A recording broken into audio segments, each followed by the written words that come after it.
You're listening to Ideal Practice episode number 115. For the last few weeks off and on, I have been talking about packages, right? I'm a big fan of that. But when you design these for your practice, guys, a lot goes into how you price them. Pricing is tricky, isn't it? And today, we're going to talk about 5 of the more common mistakes I've seen people make when they start adding packages to their practice for the first time. I want to help you avoid those mistakes. Yes, I do. So that's where we're going today. Stay tuned.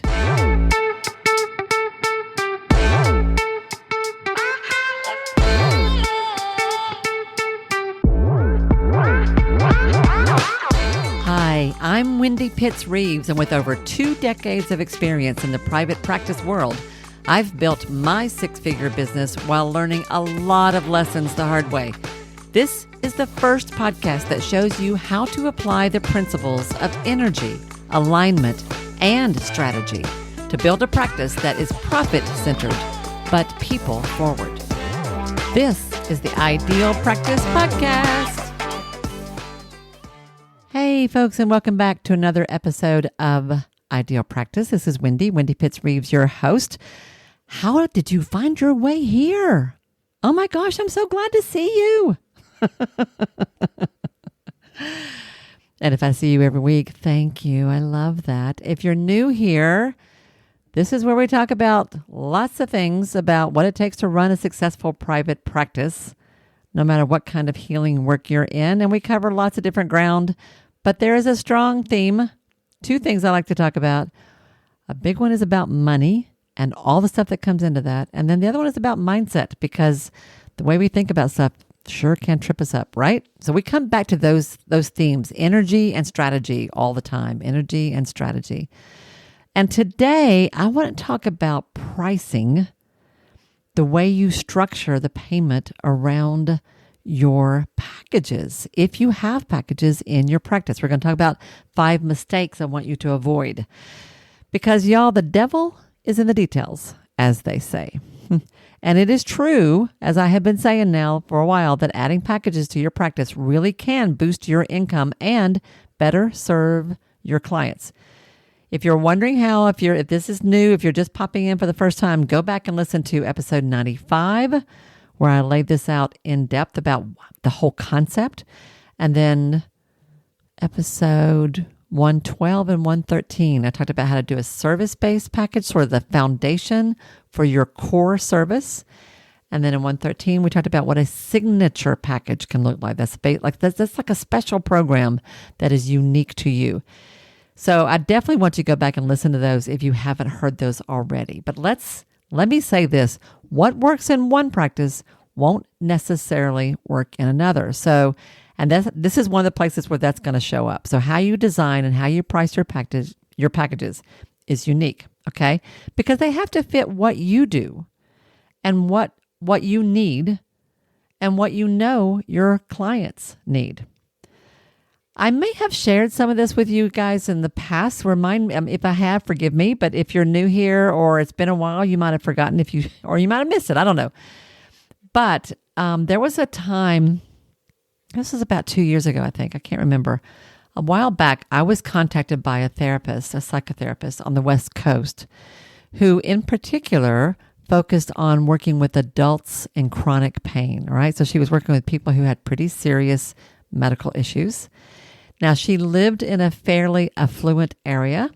She was self-pay only, and she didn't have any trouble filling her calendar. Her pricing was solid. Her clients obviously felt like they got great value, even for what for many of us would have been premium level services. Her prices were pretty healthy. And her clients didn't mind paying for it because it was good. She did good work. She helped them, which is also a lesson all by itself. But the problem that she ran into was a natural result of working with that population, and that is they missed a lot of appointments. They were dealing with chronic pain. The very nature of the problem meant that their ability to show up often was pretty unpredictable. If they were having a good day, if they were having a good day, they would come. But if just getting to the kitchen that day was a challenge, they would cancel. Now, this was This was longer than 2 years because this is before the pandemic. Today, you might do a Zoom call with them. I don't know. But, a lot of times even that's not possible for folks in this population. So how could she offer packages in a way that would feel empowering to them, but that fit the unpredictability of their day-to-day functioning? And how could she price them in a way that provided her with some kind of income protection, even in the face of the unpredictable nature that caseload had, right? So, that is not an easy thing. And I am also, if you've been following me, you know this, I am a huge fan of having strict policies around late cancels and no-shows. But this was just built into this population, so you couldn't really do it quite the way we would normally do things. All right. So, in a minute, I'm going to tell you what we came up with because it was pretty awesome, if I do say so myself. But first, let's take a look at what you want to consider when you are pricing your own packages. There are 5 mistakes I want you to avoid. So let's take a look at each one of them. The first one is, this is kind of obvious, but I'm going to state it. Don't charge by the hour. Now, if you are doing a service-based package, that foundational piece that I talked about a few weeks ago, you could start with this, but generally, most of you are used to thinking in terms of your hourly rate, but I would like you to not do that. When you start putting your package together, you're going to think about literally how much time is involved, right? And then, but when you create a package, a lot of times you're going to add value in other ways. So I want you to kind of resist that temptation. Y'all heard me. This is one of my favorite sayings. I had a coach who used to say, charge for the difference it makes, not the time it takes. Now, there is a slight difference. Okay, there is a slight difference if you are doing a service-based package, which is just for an ongoing service, versus a signature package. But in general, I kind of want you to get away from thinking about the literal time because the value of what they get is going to be more than that. Second, don't always offer a payment plan. Now, sometimes payment plans make perfect sense, okay? Sometimes they don't. Now, if you are offering a premium package or a high-level package, like I had a package that was a 6-month package that was a few $1,000s for my counseling folks. For that, I would offer a payment option where they could make and I don't necessarily mean a monthly payment. It might have been like, let's say that you're going to price something that's $3,000 and maybe they could make payments of like $500 payments, 6 $500 payments. I wouldn't do it quite like that, so payment plans are, let me dig into this a little bit. Payment plans are easier for your clients. They make it more palatable, but they are riskier for you. And sometimes we offer them just because we are uncomfortable for asking for what the service is worth. So let's do it like this, y'all. If your package, whatever you're offering, is in the 500 range and above, say $495, $497, something like that and above, yeah, offer a payment plan. That's fine. But if it's below that, I encourage you to consider not offering that option. Just have it as a flat rate. In today's world, y'all, people pay twice that, 3 times that for a cell phone, and they don't even blink. If you are offering real value, your ideal clients are going to find a way to invest in their work with you. So if it's under 500, I would encourage you, that's just what it is, period. You don't have to. The nature of an ideal practice means it's ideal for you, so you are welcome to argue with me here. But I do want you to pay attention to this energy piece of this. If what you're offering is fairly reasonable anyway, and you want to break it down into even tinier amounts, are you doing that because you don't want to face the opportunity to grow and to step into your own power and believe in the worth of your work? Just saying. Okay. The third mistake that I want to encourage you not to do. You probably have not heard this before, but if you do decide to offer payments, let's just put it that way. If you do decide to offer payments, don't let the payments match the upfront price. Okay? If you do offer a payment plan, the total amount that they end up paying should add up to more than it would be if they paid in full upfront. And the difference between the two should be enough that they at least think about it before they make their decision. So for example, in the example I just said, if it's a $3,000 package to work with you for 3 months, let's do it that way, or 6 months, whatever, and you want to offer them the option that they can pay $3,000 up front, or they can make 6 payments of $500. I would make it 6 payments of $525 or 6 payments of $550, something like that. Something that when they get done, they will end up paying $3,250 or $3,500. Something that it is enough of a difference that it's worth thinking about. I could save that money and just paying full up front. Now, there are a lot of benefits to doing it this way. One of the biggies for you, my sweet friend, is that it helps offset the risk that you are taking on. Because when you let them make payments, you're essentially becoming the bank. You are issuing credit. You are risking the fact that they disappear in the middle of it. They change cards and don't tell you. Their payments start to bounce and they just, whatever, like things go wrong. There is that. But another benefit is that, first of all, they save money if they pay you in full up front. Second of all, they pay you in full up front. Like that feels really good. So there's a lot of benefits to doing this. And I always I never feel guilty about that because shoot, I make more money if they make payments. I take on the risk, but ultimately I make more money. So it's actually to my advantage in one way if they do the payments. It's my advantage. I do take on risk. So, but from a purely financial investment level, heck, sure. But for their sake, here's the other benefit of them paying in full up front. You do need to have a clear policy. I didn't say this, but you do need to have a clear policy about refunds. Be careful about that because the other benefit, the therapeutic benefit of their paying in full up front is that they are now committed to doing the work. And that too is really, really powerful. I can't say that strongly enough. So there are lots of benefits to structuring your payments in a way that encourages them, incentivizes them to pay in full. But it's still reasonable if they choose not to. The fourth mistake that you really, really have to watch, and man, this one always takes me a while to figure out, don't compete against yourself. In other words, make sure the math works. Anytime I revise the packages in my psychotherapy practice, and when you raise your rates, y'all, you're going to have to sit down and do them again. Anytime I do that, I have to do the math over and over and over and over again to make it work because the difference, y'all have heard me say this if you listen to episode 112 when I talked about the foundational, the service-based package. In that situation, I have 3 levels where they can buy certain numbers of visits and they save more if they buy more. The higher the package is, if it is a larger amount, I do offer payment plans.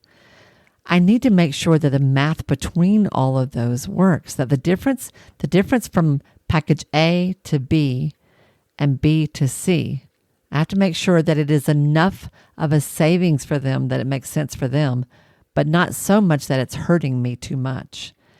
And if I'm offering payments, I got to fit that into the whole thing too, right? So it's a little tricky. Ideally, you want it to be to their advantage to buy a larger package from you. At the same time, adding discounts or the extra value that you include going from one to the next needs to be reasonable for you. Don't give away too much. I have tended to do that. That was one of the mistakes I made when I first started doing this. I tended to give away too much. So it gets complicated. So let me give you an example. I'm just going to talk this through. I hope this makes sense. Let's say you have 3 acupuncture packages, and I'm not going to worry about what's included in them, but I can buy an acupuncture package from you at 3 different price levels: $500, $1,000, $1,500. Well, what's going to make it worth it to me to buy the $1,000 one or the $1,500 one when I can just as easily buy the $500 one over and over and over again, right? Well, it could be because I save more, or when I buy more, like thinking like Sam's or Costco, kind of like buying in bulk. But it also might be that I get extra bonuses like premium scheduling, after hours contact. Maybe I get a Saturday service and you don't offer that to anybody else, right? Or some other kind of VIP level service. Maybe I get a foot massage while I'm getting my acupuncture. Maybe I get my nails done. I don't know. So that part's easy to figure out. That part's the easy part. But what if you offer payment plans for that second and third level, the $1,000 and the $1,500? Well, now you've got 5 different price points for 3 packages. Have I lost you?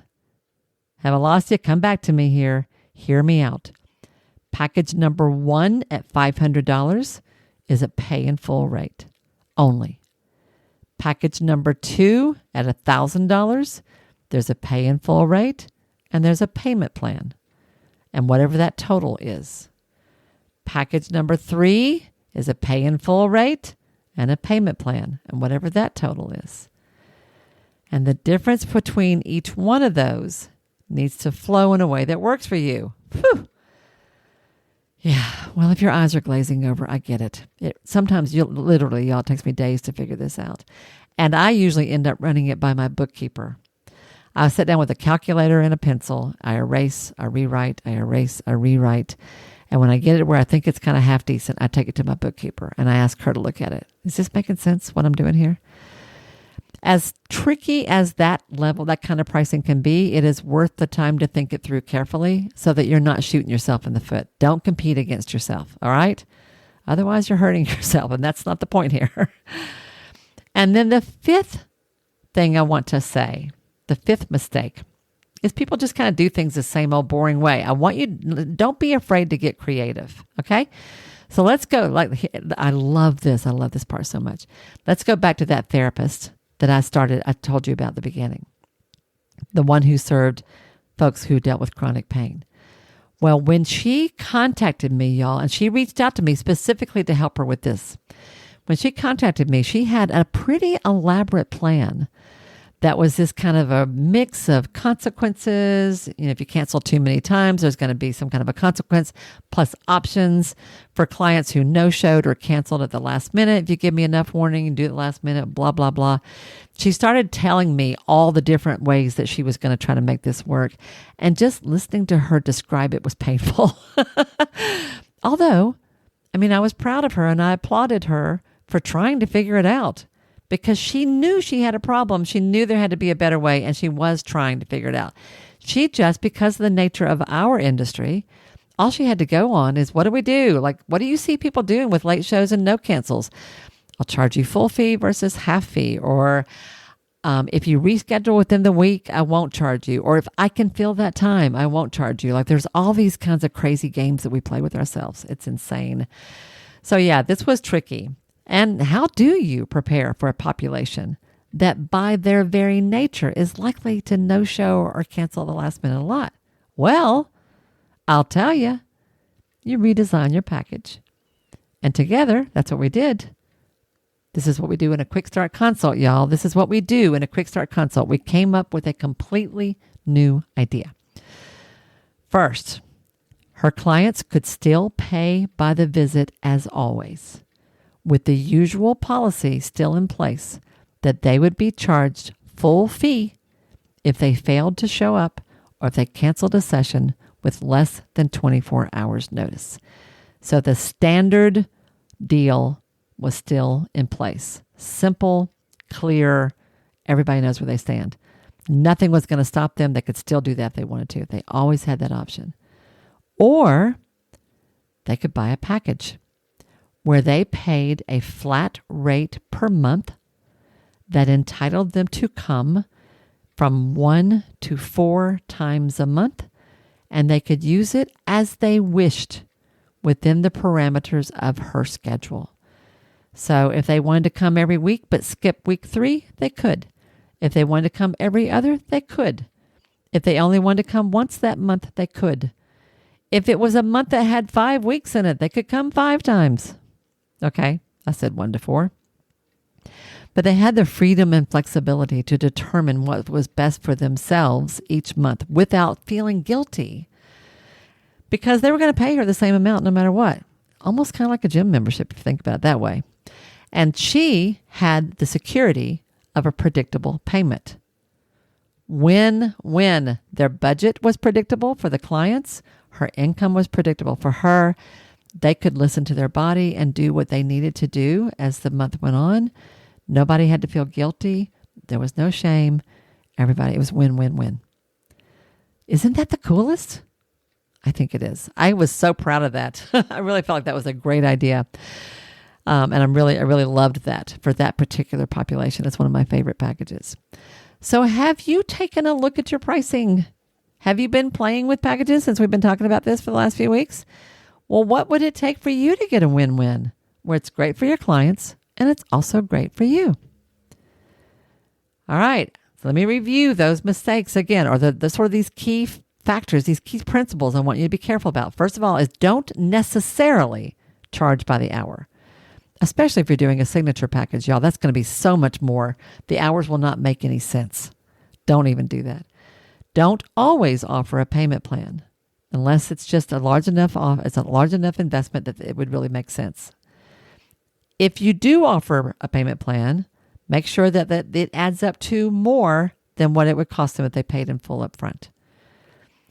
Don't compete against yourself. Make sure the math works one package to the next if you have more than one. And finally, get creative. Get creative. Play with this in a way that works for your practice. That's what Ideal is all about. Da-da-da-da. All right, I know I have been talking about packages for a while, but y'all, there's a lot to say about all this. So I wanted to go into it in some detail because I know it is a new concept for many of you, and a lot of you just look at me like a deer in the headlights when I bring it up. So just to review and remind you of what I've mentioned previously, I do have a couple of worksheets out there to help you with this. I have a template that will help you with the foundation, the service type of package that is for an ongoing core service in your practice. You can get that at wendypittsreeves.com/service package. wendypittsreeves.com/service package. And then I also had a worksheet to help you work through all the elements of a signature package, which is kind of like a special program that you offer. And you can get that at wendypittsreeves.com/signature. I'll have those links in the show notes below. Don't stress over that. Okay. All that's going to be down there for you below, as well as how to do a quick start consult if you want some help figuring this stuff out. All right. So much good in these. What is this? 1, 2, 3, 4 episodes I've done now on this concept. Y'all, that is the equivalent of a full-blown coaching training for you. I encourage you to make the most of it and add this to your work. I think you will be glad that you did, and you're going to make some more money. And your clients will like it too. All right. So have a great week, everybody. Have an awesome week. And I will look forward to seeing you right here, same place, same time, next week on the Ideal Practice Podcast. Bye now. Hey, y'all. If this program has become important to you, if Ideal Practice matters, it would mean so much to me if you'd be willing to take just a minute to do 1 or 2 of the following things. First of all, would you follow or subscribe to the show here at Ideal Practice? Following me helps you because you'll never miss an episode, but it helps me as well for all kinds of reasons. To do that, all you have to do is go to the show page for Ideal Practice on Apple Podcasts or Spotify or wherever you listen to podcasts. There, just click on the plus sign that you'll usually find in the top right-hand corner, or click on the word follow that you're going to find somewhere there on that page. Of all the things, this really is the most important thing you can do for the podcast itself. While you're there, it would be extra special if you would be willing to give me a 5-star rating, and even better than that, a review with your own words. Your words matter. And when you write what you feel, what you think, you uplift and encourage others, and I love that. If you want to go a step further than that, take your favorite episode or two, one of the ones that has meant a lot to you, and share it with a friend. Could you do one or two of those things for me? I promise I will love you forever. You guys matter to me, and I value your support more than I can possibly say. Thank you, sweet friend, for anything you can do to help me out and support the show. I'll see you again soon.